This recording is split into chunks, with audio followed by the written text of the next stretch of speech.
Olá, sejam muito bem-vindos a essa nossa análise de hoje. Olha, o nosso grande objetivo aqui é desmistificar as redes de apoio público do Brasil. Para quem estuda ou já acompanha esse tema de perto, a gente sabe bem que, muitas vezes, somos bombardeados por uma verdadeira sopa de letrinhas, não é mesmo? São tantas agências e siglas governamentais que chega a confundir. Mas a nossa missão aqui é exatamente traduzir tudo isso, transformar o que parece só uma lista burocrática gigante num ecossistema de cuidado claro e, acima de tudo, vivo. Então, vamos entender como essa engrenagem toda roda na prática. E para dar um norte na nossa conversa, a nossa rota de hoje é a seguinte. Primeiro, vamos passar pelas redes descentralizadas e complementares. Depois, entender o SUAS como nosso escudo social. Em seguida, o SUS como a rede clínica. Vamos pular para o foco em saúde mental e, por fim, fechar com a proteção integral integrada. Bora lá? Bom, começando direto pela nossa primeira parada, as redes descentralizadas e complementares. Tem um contraste super marcante aqui que a gente precisa deixar claro logo de cara. Dá uma olhada nessa divisão. De um lado, a gente tem o SUS, que segura a barra na dimensão social, comunitária e de proteção mesmo.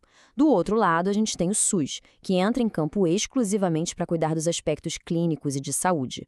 Ou seja, são dimensões paralelas que caminham juntas, mas com papéis bem diferentes. E sabe, em vez de imaginar esses sistemas todos apenas como aqueles prédios governamentais frios e distantes, tenta visualizar isso como um ecossistema orgânico. Uma coisa viva, sabe? Cada pequena parte, cada engrenagem dessa rede interconectada tem um propósito muito claro: apoiar o crescimento, a saúde e a resiliência de toda a sociedade. Legal. Avançando para a nossa segunda parte, vamos focar no SUAS e entender por que ele é considerado o grande escudo social. E Sistema Único de Assistência Social, o famoso SUAS, atua como se fosse a nossa primeira linha de defesa contra as desigualdades. O grande foco aqui é garantir a proteção social de verdade. Isso significa proteger a renda, fortalecer os vínculos comunitários e assegurar os direitos humanos básicos. Ele é, literalmente, o alicerce da força comunitária, trabalhando duro para garantir que ninguém, mas ninguém mesmo, fique desamparado diante dos baques da vida. Pensa numa plantinha nascendo. Assim como novas folhas precisam ser nutridas lá desde a semente para a planta crescer forte, o primeiro nível do SUAS tem tudo a ver com prevenção. A ideia é cultivar e levar esse cuidado básico lá na ponta, direto nos territórios mais vulneráveis, muito antes de os problemas virarem uma bola de neve irreversível. E aí entra um protagonista de peso, o CRAS, ou Centro de Referência de Assistência Social. O ponto crucial de entender é que o CRAS é a base territorial por excelência. Ele é aquela primeira porta na qual as pessoas batem quando precisam de proteção social básica.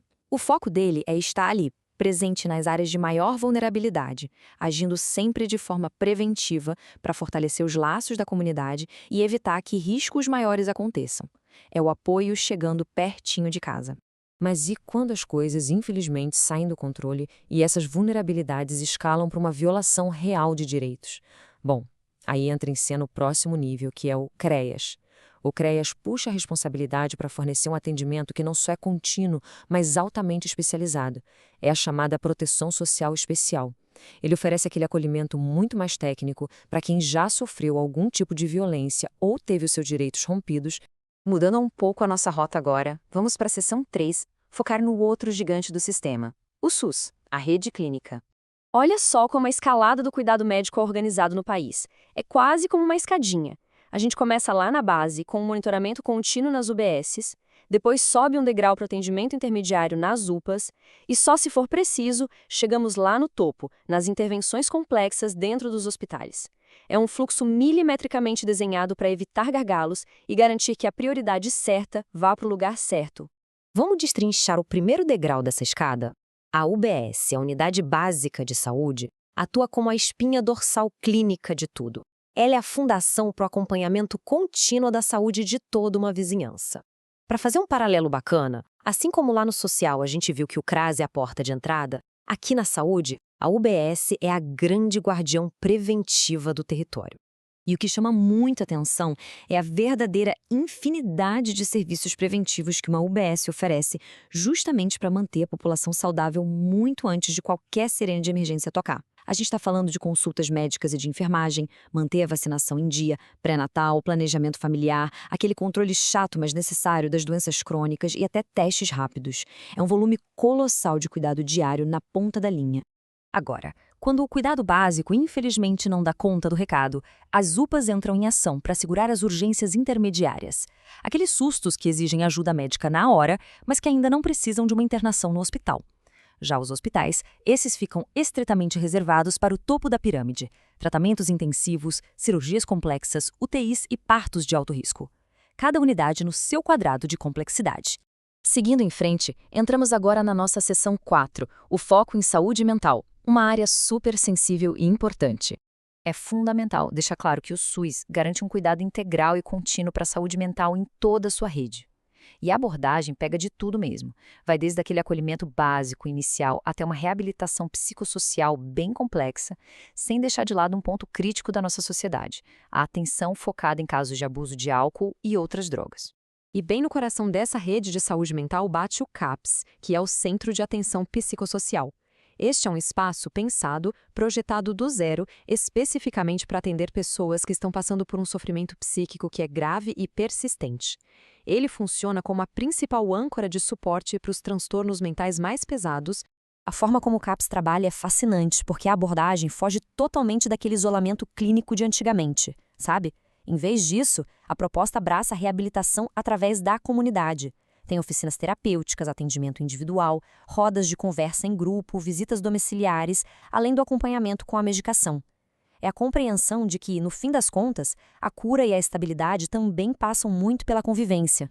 E para amarrar o nosso raciocínio, vamos para a última seção, a proteção integrada integrada. Como tudo isso se junta? Essa ideia de proteção integral funciona literalmente como uma engrenagem dupla. Isso significa que, para alcançar uma reabilitação plena e voltar a ficar totalmente de pé, a pessoa precisa tanto do apoio social quanto do apoio clínico caminhando juntos. É simples assim.